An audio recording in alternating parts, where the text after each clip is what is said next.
इस कार्यक्रम के पुण्यार्चक हैं गुणायतन परिवार।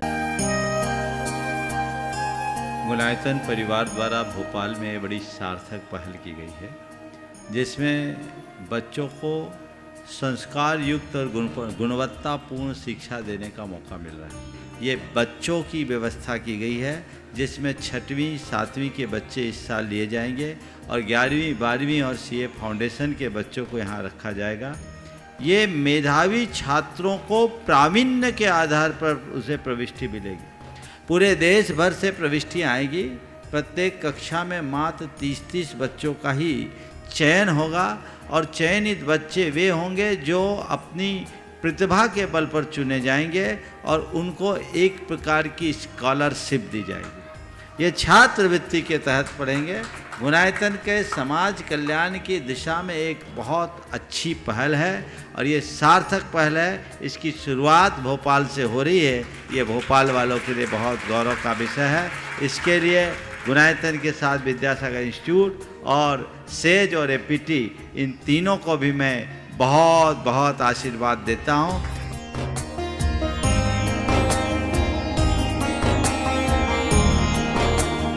एक आदर्श और व्यवस्थित दिनचर्या का लक्ष्य प्राप्ति में बहुत बड़ा योगदान होता है।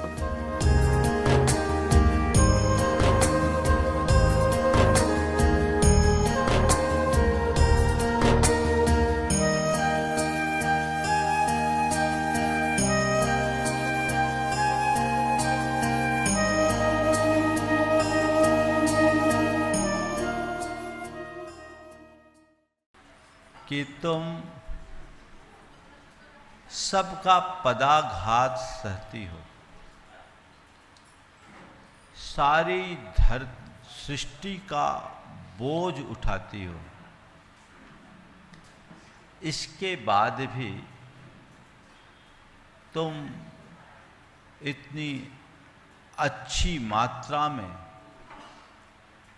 धान्य उत्पन्न करती हो, फूल फल देती हो और खोदे जाने पर रत्न उगलती हो। आखिर इसका राज क्या है? धरती ने मुस्कुराते हुए कहा कि ऐसा मैं इसलिए नहीं कर पाती क्योंकि मैं विशाल हूँ। ऐसा मैं केवल इसलिए कर पाती हूँ क्योंकि मैं सबको सहती हूँ। और मेरे जीवन का ये सूत्र है, जो सहन करता है वह समर्थ बनता है। जीवन की एक बहुत बड़ी सच्चाई है। सहनशीलता हमारे सामर्थ्य को बढ़ाती है और असहिष्णुता हमें कमजोर करती है। आज के समय में सहनशीलता का अभाव दिखता है और लोग असहनशील होते जा रहे हैं। ये असहनशीलता क्या है? अपने विरुद्ध कुछ हो उसे स्वीकार न पाना, किसी दूसरे के पक्ष को समझने की कोशिश न करना, कुछ भी हो अपनी इच्छा, अपेक्षा या दृष्टि के विरुद्ध चीज़ों को अस्वीकार करना, उनसे असहमति प्रकट करना, उनके विरुद्ध प्रतिक्रियाएं देना, ये सब असहनशीलता है। दो तरह के लोग होते हैं।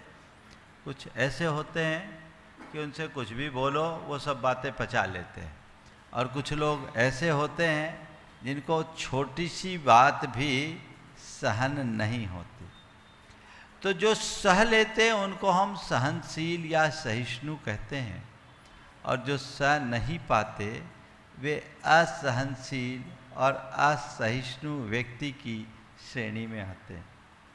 हमें देखना चाहिए कि आखिरकार ये दुर्बलता है क्या और उसके सामने क्यों हुआ, क्या हुआ, ऐसे कैसे हो गया, कैसे हो सकता है, ये सवाल उसके सामने होंगे। वो अनेक प्रकार की प्रतिक्रियाएं करता है, बात बात में झुंझला उठता है, चिढ़ जाता है, खीज और क्षोभ प्रकट होता है ना। आप सड़क पर जा रहे, अचानक ट्रैफिक में सिग्नल, रेड सिग्नल आ गया, आप देखिए अपने मन को, अरे हो गया, पता नहीं मुंह से क्या निकलता है, मेरे मुंह से नहीं निकल सकता, लेकिन क्या ये एक सामान्य प्रक्रिया है, ट्रैफिक के नियमों का एक हिस्सा है, हो रहा है। लेकिन ऐसा कुछ हुआ, आपने अपनी गाड़ी रोकी भी, लेकिन प्रतिक्रिया तुरंत दे दी, जबकि उसकी कोई आवश्यकता नहीं है। लेकिन ये व्यक्ति के व्यक्तित्व को परिभाषित करता है कि किसी भी घटना, किसी भी प्रसंग या किसी भी परिस्थिति के साथ ये व्यक्ति कितना समायोजित हो पा रहा है, कितना एडजस्ट हो पा रहा है अथवा नहीं हो रहा है। यदि ऐसा नहीं होगा तो जीवन की दिशा उलट जाएगी। ऐसा अक्सर होता है। सबसे बड़ी बात, हम ये जान लिए कि मेरे अंदर सहनशीलता है या नहीं, ये तो बस समझ में आ गया। अपने आप को थोड़ा टटोलो। मैं 4 उदाहरण दे रहा हूँ। मैं सहनशील हूँ या मेरे अंदर असहनशीलता है।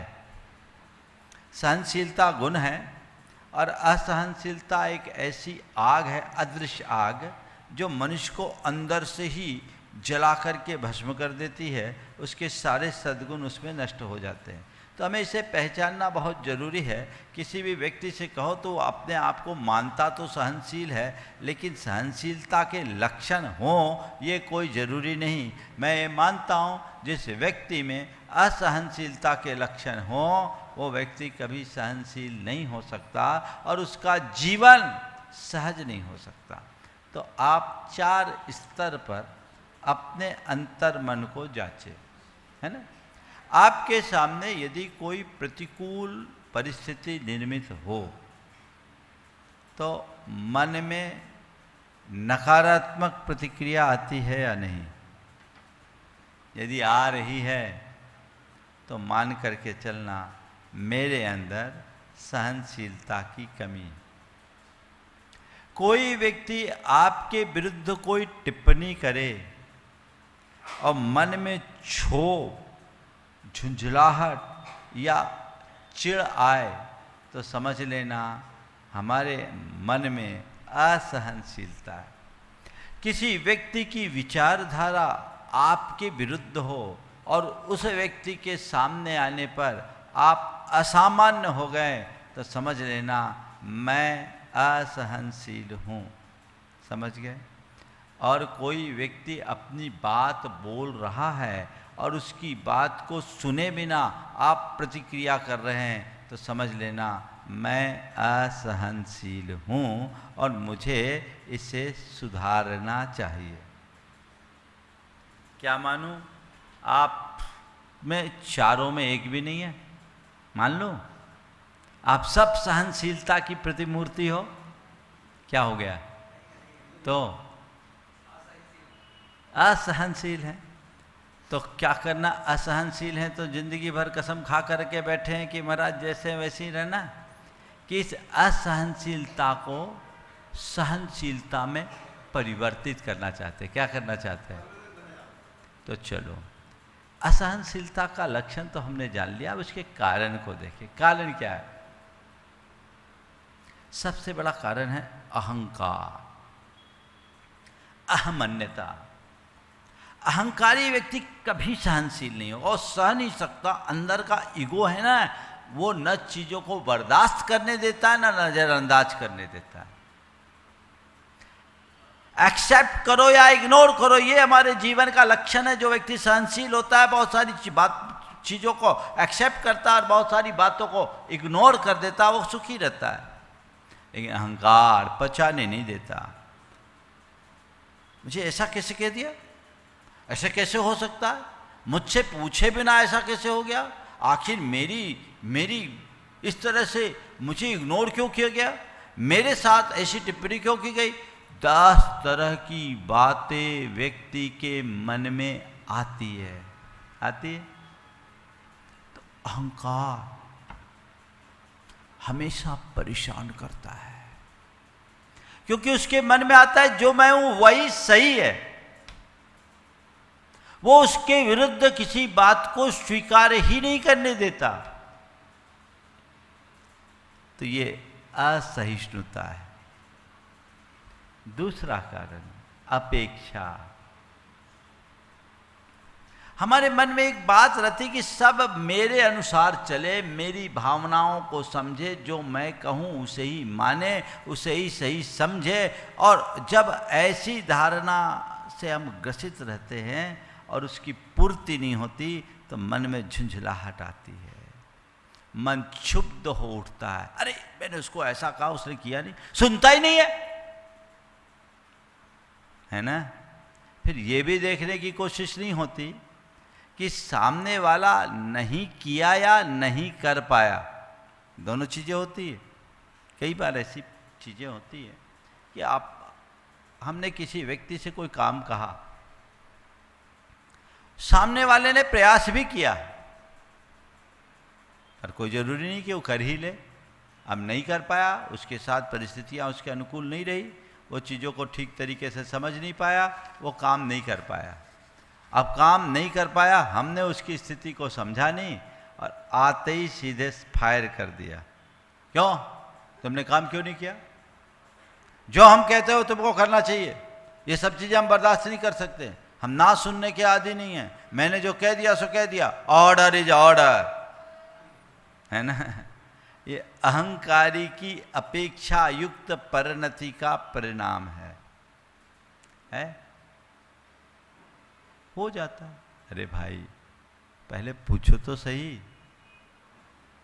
अगर सहनशील व्यक्ति होगा तो किसी से कोई काम बताया तो आने पर पूछेगा मैंने जो काम बताया था उसकी क्या स्थिति है, क्या हो गया, और फिर उसका डिटेल जान करके उसकी बात को समझेगा, कहेगा हाँ ठीक है कोई बात नहीं, तुम दोबारा ट्राई करो, ऐसा होता है, इस तरह की चीज़ें होती है, अपन को पहले से ध्यान में रखना था कि ये प्रॉब्लम आ सकती है।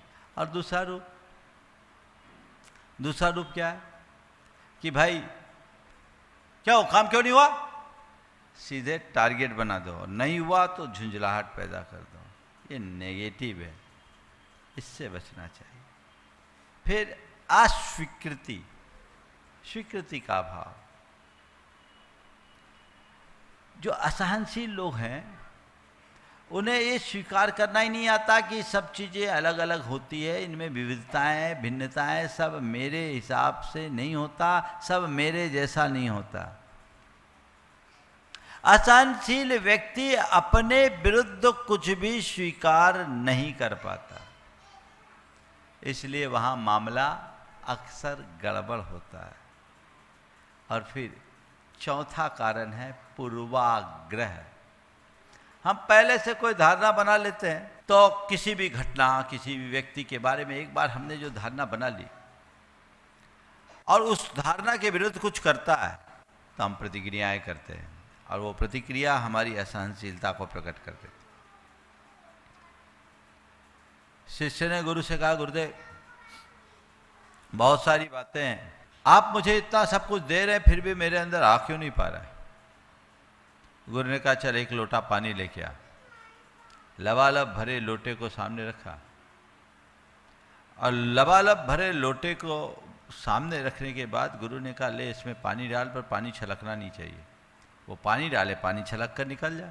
बोले गुरुदेव ऐसा तो हो ही नहीं रहा, मैं पानी डाल रहा हूँ लेकिन पानी छलक करके वापस जा रहा है, पानी निकल रहा है, बाहर जा रहा है। तो गुरुदेव ने कहा क्यों, पानी क्यों छलक रहा? बोले लोटा पहले से भरा है। तो बोला बस मैं यही तो तुम्हें समझाना चाहता हूँ, जिसके मन का लोटा पहले से भरा रहेगा वो कुछ भी पचा नहीं सकता, वो कुछ भी ग्रहण नहीं कर सकता। तुम पहले से अपने मन में कोई आग्रह भर लोगे तो कोई भी बात नहीं आ सकती। समझ गए? तो ये चार कारण, अहंकार, अपेक्षा, अस्वीकृति और पूर्वाग्रह हमें असहनशील बनाते हैं। नतीजा क्या निकलता है? हमारे संबंध टूटते हैं। जहाँ सहनशीलता होती है वहाँ सामंजस्य होता है, सौहार्द होता है, आपस में संवाद बनता है। लेकिन जब असहनशीलता होती है वहाँ संवाद समाप्त हो जाता है, सामंजस्य नहीं, टकराव आता है। हम सहन ही नहीं करेंगे, प्रतिक्रियाएं हमारी होगी, एक दूसरे की बात को पचा नहीं पाएंगे, एक दूसरे की बात को नज़रअंदाज नहीं कर पाएंगे, तो हमारे रिश्ते कैसे टिकेंगे? होगा क्या? नहीं। और जिसमें सहनशीलता है वो कभी गड़बड़ा नहीं सकती। मैंने एक बहुत अच्छा प्रसंग पढ़ा। एक परिवार में एक नई बहू आई। बहू बहुत संस्कारित, नम्र और सहनशील थी, लेकिन उसकी जो सास थी ना, बिल्कुल उससे विरुद्ध है। वो बड़ी, अगर मैं दूसरे शब्दों में कहूँ तो चंडी कह दूँ तो शायद ज़्यादा उपयुक्त होगा। बहुत सीधी सादी, संस्कार युक्त, पर सासू है। सासू से कुछ भी बोले वो कुछ बहुत सहजता से मुस्कुराते रहे। एक दिन कही, अरे धरती को भी लात मारो तो आवाज निकलती है, तेरे मुंह में जीभ नहीं है क्या? पता नहीं परमात्मा ने किस पत्थर की पुतली को मेरे घर ठेल दिया। देखो शब्द, धरती पर भी लात मारो तो आवाज होती है, तेरे मुंह में जीभ नहीं है क्या? पता नहीं परमात्मा ने किस वजह से मेरे घर में इस पत्थर की पुतली को ठेल दिया। बहुत कड़ी बात थी। बहू मुस्कुराते हुए खड़ी रह गई। पड़ोसन ने सुन लिया। वो सामने आकर सास को ललकारते हुए कही कि तेरे घर गौ जैसी बहू आई, इतनी सीधी सादी सरल, और तू उसके बाद इससे ऐसा करती है। जो लड़ना नहीं चाहता उससे लड़ना है। तेरे को लड़ने का ज़्यादा शौक है तो आ, मैं हूँ सामने, मुझसे लड़ करके बता। तो इस छोटी सी बच्ची के साथ ऐसा क्यों करती? बहू ने कहा, चाची जी आप बिल्कुल ऐसा मत कहिए, ये मेरी माँ है। अगर मेरी माँ, मेरी सासू मुझे नहीं समझाएगी तो कौन समझाएगा? इन्हें समझाने दीजिए, मेरी गलतियाँ इसी से सुधरेगी। ये सुनी तो सासू का हृदय परिवर्तित हो गया। उसको लगा कि वाकई में मैं कहीं गलत हूँ, ये सही है। अगर आपके अंदर सहनशीलता हो तो आप गलत व्यक्ति को भी सही कर सकते हैं, और आपका स्वभाव असहनशील है तो आपके असहनशीलता और चिड़चिड़ापन से सही व्यक्ति भी गलत हो जाता है। ये हमें ध्यान में रखने की बात है। दूसरी बात, जब इस तरह की असहनशीलता होती है तो उस व्यक्ति का आध्यात्मिक पतन हो जाता है। उसमें क्षमा का भाव नहीं, क्षमाशीलता नहीं तो अपने आध्यात्मिक यात्रा में कैसे बढ़ेगा? उसके अंदर सद्गुणों का विकास आखिर कैसे होगा? वो वहीं का वहीं अटक जाता है। तो हमारी प्रगति में अवरोध, असहनशीलता के कारण हमारे स्वास्थ्य पर भी विपरीत प्रभाव पड़ता है। हमारे मानसिक तनाव होता है, उससे हाई ब्लड प्रेशर, अनिद्रा आदि अनेक बीमारियां इस असहनशीलता के कारण होती है। सह लो, पचा लो तो आगे बढ़ जाओ, और नहीं पचा पाओ तो वहीं के वहीं अटक जाने की बात होती है, और फिर आध्यात्मिक पतन तो हुआ ही, हमारी प्रगति भी रुक जाती है, क्योंकि हम छोटी छोटी बातों पर प्रतिक्रियाएं देने लगते हैं। संत कहते हैं, यदि कोई तुम्हारे विरुद्ध कुछ कह रहा है तो उसे अपने प्रति आलोचना की जगह उसे एक अवसर की तरह देखो जो तुम्हें और आगे बढ़ा सकेगा। लेकिन आलोचना पर तुम प्रतिक्रिया दोगे तो अपने समय और शक्ति को व्यर्थ करोगे, उसे बर्बाद करोगे, तुम जहाँ हो वहीं रह जाओगे। इसलिए संत कहते हैं, जिसने विरोधों को सहना सीख लिया उसने अपने जीवन को साध लिया। जो सहन करता है वही समर्थ बनता है। ये बात हमें हमेशा ध्यान में रखना चाहिए। अब रहा सवाल, हम अपने आप को सहनशील बनाए कैसे? 4 पॉइंट्स उसके लिए भी आपको दे रहा हूं। स्वीकार करने की आदत डालें, स्वीकृति की कला सीखें। हर व्यक्ति को उसके स्वभाव को स्वीकार करो, हर परिस्थिति को स्वीकार कर लो। ये एक साधना है। हमेशा एक बात को याद रखें कि सामने वाला मेरे मन के अनुसार नहीं है। स्वाभाविक है, हर कोई मेरे मन के अनुसार नहीं होता, लेकिन जो है उसको मैं अपने मन के अनुसार तो बना सकता हूं। तो जो जैसा उसको उस रूप में स्वीकार करने की कला सीखे, हो जाता है। मैं एक व्यक्ति को जानता हूं जिनकी धर्मपत्नी बड़ी कर्कशा है, बड़ी कर्कशा, और पति उतना ही सीधा, शांत, सरल और सहनशील।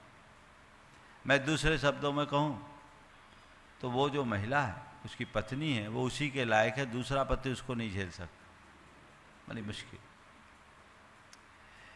एक दिन बहुत उल जलूल बोल रही थी। किसी ने कहा कि तुम इसे कैसे झेलते हो?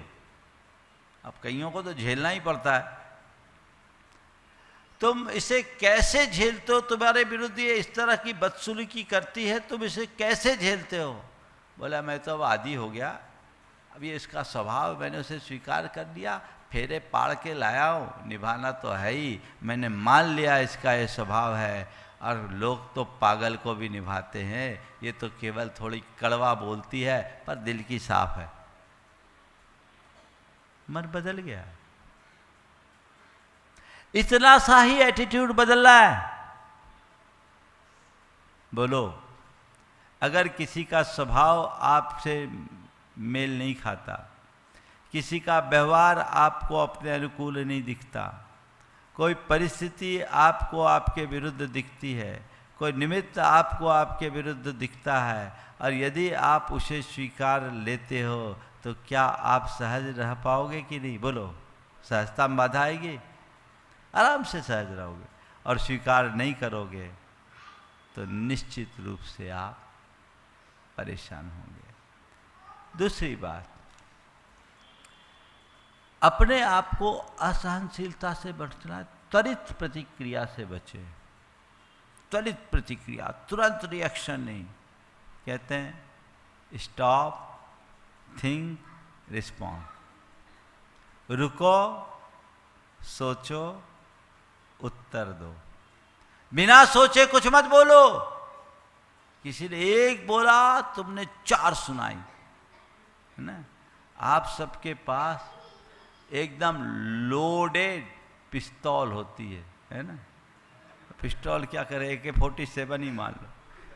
एक बार में ट्रिगर हुआ, फायर, दन दन दन दन दन। अरे ऐसा क्यों? सामने वाले ने कुछ भी बोला है, कोई भी घटना घटी है, थोड़ा उसके आगे पीछे पर रुक जाओ, थोड़ा सा पूर्वापर सोच लो, फिर बोलो ना। बोलने के लिए मना थोड़ी है। असहनशील होने का मतलब ये नहीं है, सहनशील होने का मतलब ये नहीं कि चुपचाप बैठ जाओ। सहनशील होने का मतलब है समझदारी से काम करो। रुको, सोचो, जवाब दो। Stop, think, respond. ये फार्मूला आत्मसात कर लीजिए, जीवन बदल जाएगा। जहां जरूरत हो तुरंत विराम। ये विराम जो है ना, ये आपको नियंत्रण का पाठ पढ़ाएगा, नकारात्मक प्रतिक्रियाओं से बचाएगा। और जब नकारात्मक प्रतिक्रियाएं छूटेगी तो जीवन का रास्ता प्रशस्त होगा। तीसरी बात, आत्मालोचन करें, अपनी समीक्षा करें, विचार करें, मेरे अंदर सहनशीलता आई या नहीं। ये सवाल अपने मन से रोज पूछे। मैं सहनशील बन पा रहा हूं या नहीं? मैं चीजों को पचाने में समर्थ हो पा रहा हूँ या नहीं, ये प्रश्न अपने मन से पूछे और सुबह से सोने तक की अपनी दिनचर्या को अपने आँखों के सामने दोहराते हुए देखें कि आज कहाँ कहाँ मैंने सहनशीलता का परिचय दिया और कहाँ कहाँ मैं असहनशील बना। और सबसे सरल बात, भावना योग साधना को अपनाएं। भावना योग की साधना को अगर आप अपनाते हैं तो आपके अंतरंग में सहनशीलता अपने आप आ सकती है, क्योंकि भावनाएं जीवन को बदल देती है। जब हमारे भाव बदल जाते हैं तो सब कुछ बदलता है। भाव बदलते ही बर्ताव बदलता है। तो हम बर्ताव को बदलना चाहते हैं, पहले भाव बदले। तो भावना योग से हम किस तरीके से अपने आप में परिवर्तन ला सकते हैं, तो हमें जो भावना योग है, रोज व्यक्ति को सुबह उठकर सहिष्णुता की प्रार्थना करनी चाहिए, सहनशीलता की प्रार्थना, कामना। सुबह उठे, आंखें खोले तो कहे, हे प्रभु, मुझ में सहनशीलता आए, मुझे ऐसी समझ और ऐसी दृष्टि दो कि मैं बातों को सह सकूं, परिस्थितियों के अनुरूप अपने आप को ढाल सकूं, चीज़ों को पचाने में समर्थ हो सकूं। ये भावधारा अपने मन में आनी चाहिए और ये प्रार्थना रोज रोज दोहराना चाहिए। साथ ही कहे, हे प्रभु, मुझे सब में अच्छाई दिखे, मैं सब में अच्छाई देखना चाहता हूँ। मुझे ऐसी दृष्टि दो कि मैं सबको समझ सकूं। समझाने की बात तो सब कोई करते हैं, पर मैं सबको समझ सकूं, सब में अच्छाई देख सकूं, मेरे हृदय में करुणा हो। अपने विरुद्ध बोलने वाले के प्रति चिड़चिड़ाहट की जगह मेरे मन में करुणा का भाव उमड़े, क्योंकि वह जो बोल रहा है उसे खुद पता नहीं कि वो क्या बोल रहा है। वो उपेक्षा का पात्र नहीं, वह करुणा का पात्र है। इस तरह की भाव आज अपने मन को टटोल करके देखें कि आज मैंने कब कब अपने अंदर असहनशीलता प्रकट की। ये हमें अंदर देखना, ये हमारा एक प्रकार का प्रतिक्रमण है। और प्रतिक्रमण करते समय, हे प्रभु, आज मैंने इन स्थानों पर इन प्रसंगों में प्रतिक्रियाएं दी, नकारात्मक प्रतिक्रिया दी। मुझे उस समय वह प्रतिक्रिया नहीं देनी चाहिए थी, मुझे वहाँ मौन रहना था।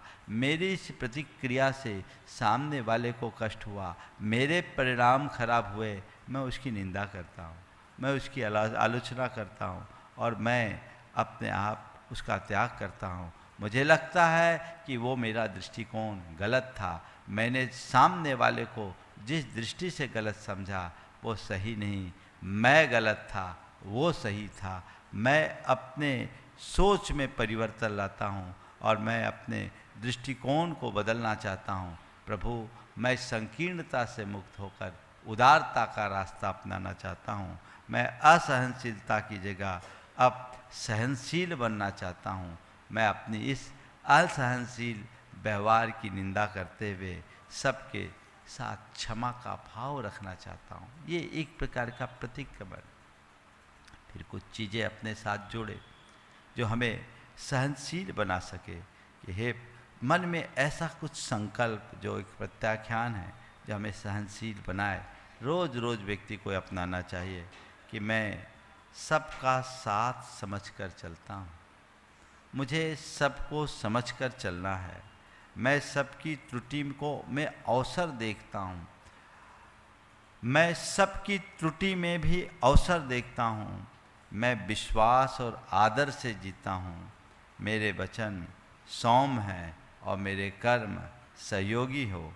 मैं सबके प्रति गुणों का ध्यान रखते हुए सबका आदर रखता हूँ, सबके साथ सहजता के साथ, सौम्यता के साथ व्यवहार करता हूँ। ये भाव अपने अंदर होना चाहिए और साक्षी भाव को आत्मसात करके चलने का जब हम प्रयास करें तो वह हमारे जीवन में बहुत बड़ा बदलाव लाएगी।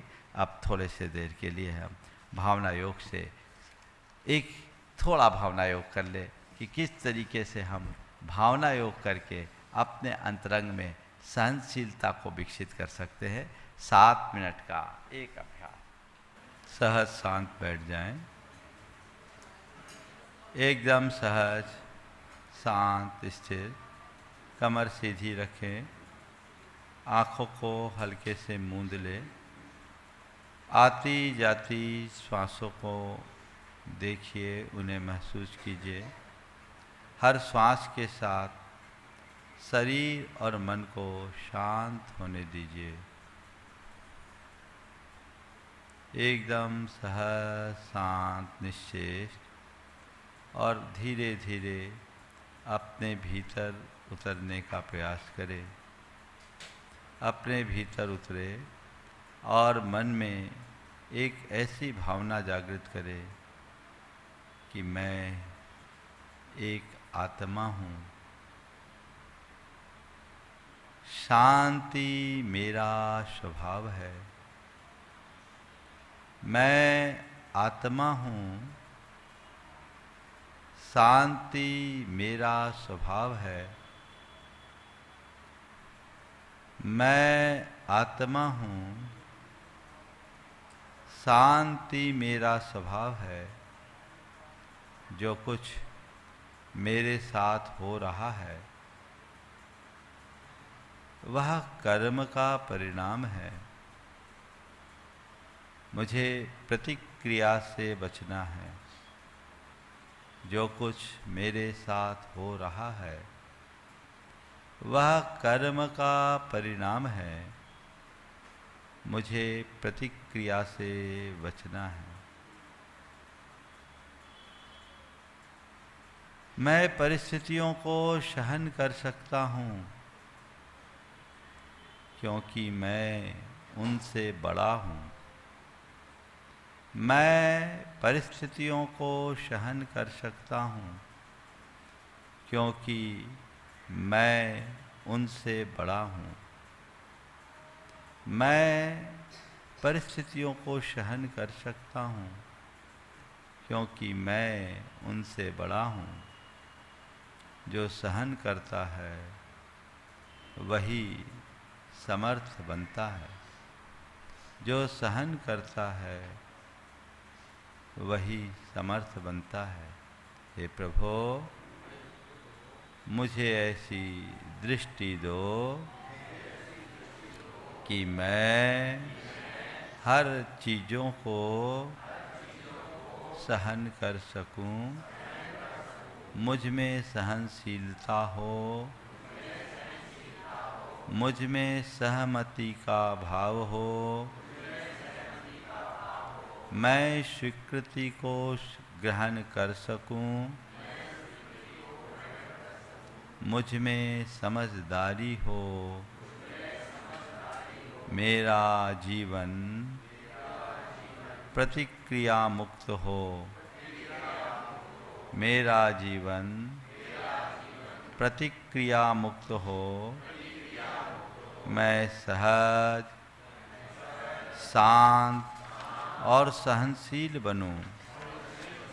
आंखें बंद करके देखें, बीते दिन में मैं कब, अपने अंदर देखना है, कब कब मैं असहनशील हुआ, कब कब मैंने सहजता को खंडित किया, कब कब मैंने प्रतिक्रियाएं दी। किसी ने कुछ कहा या कुछ विपरीत हुआ हो तो उस समय मेरी क्या नकारात्मक प्रतिक्रियाएं हुई, उसे अपने मानस पटल में उभार करके देखें। मैंने कुछ कहा, किसी ने मुझसे कुछ कहा और मैं उसकी नकारात्मक प्रतिक्रिया दी। मुझे गुस्सा आया, मुझे झुंझलाहट हुई, मुझे क्षोभ आया। अनुभव करें और अब अपने वर्तमान भाव से कहें,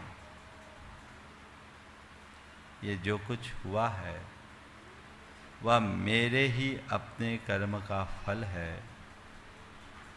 मैं उसे शांति से स्वीकार करता हूँ।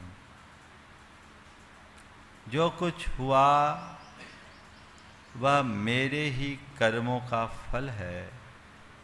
मैं उसे शांति से स्वीकार करता हूँ। मुझे यह सब सहना है क्योंकि इसी में मेरा आत्म बल छिपा है। मुझे सब सहना है क्योंकि सहन करने वाला ही समर्थ बनता है। मुझे सहन करना है। मैं सबको क्षमा करता हूँ। मैं क्षमा करता हूँ। मैं क्षमा करता हूँ। मैं क्षमा करता हूँ। मैं स्वीकार करता हूँ। मैं अपने विरुद्ध व्यवहार को स्वीकार करता हूँ। मेरा मन सहज है, शांत है। मैं विकार मुक्त हूँ। मैं सबको क्षमा करता हूँ और सभी से क्षमा मांगता हूँ। गुणायतन परिवार द्वारा भोपाल में बड़ी सार्थक पहल की गई है, जिसमें बच्चों को संस्कार युक्त और गुणवत्तापूर्ण शिक्षा देने का मौका मिल रहा है। ये बच्चों की व्यवस्था की गई है, जिसमें 6वीं 7वीं के बच्चे इस साल लिए जाएंगे और 11वीं 12वीं और सीए फाउंडेशन के बच्चों को यहाँ रखा जाएगा। ये मेधावी छात्रों को प्रावीण्य के आधार पर उसे प्रविष्टि मिलेगी। पूरे देश भर से प्रविष्टियाँ आएगी। प्रत्येक कक्षा में मात्र 30-30 बच्चों का ही चयन होगा और चयनित बच्चे वे होंगे जो अपनी प्रतिभा के बल पर चुने जाएंगे और उनको एक प्रकार की स्कॉलरशिप दी जाएगी। ये छात्रवृत्ति के तहत पढ़ेंगे। गुणायतन के समाज कल्याण की दिशा में एक बहुत अच्छी पहल है और ये सार्थक पहल है। इसकी शुरुआत भोपाल से हो रही है। ये भोपाल वालों के लिए बहुत गौरव का विषय है। इसके लिए गुणायतन के साथ विद्यासागर इंस्टीट्यूट और सेज और एपीटी, इन तीनों को भी मैं बहुत बहुत आशीर्वाद देता हूँ।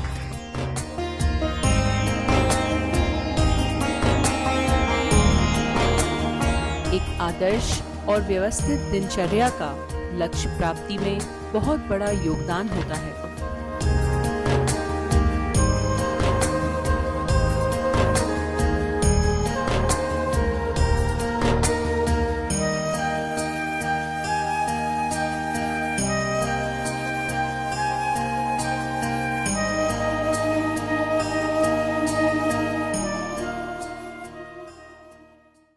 इस कार्यक्रम के पुण्यार्जक थे गुणायतन परिवार।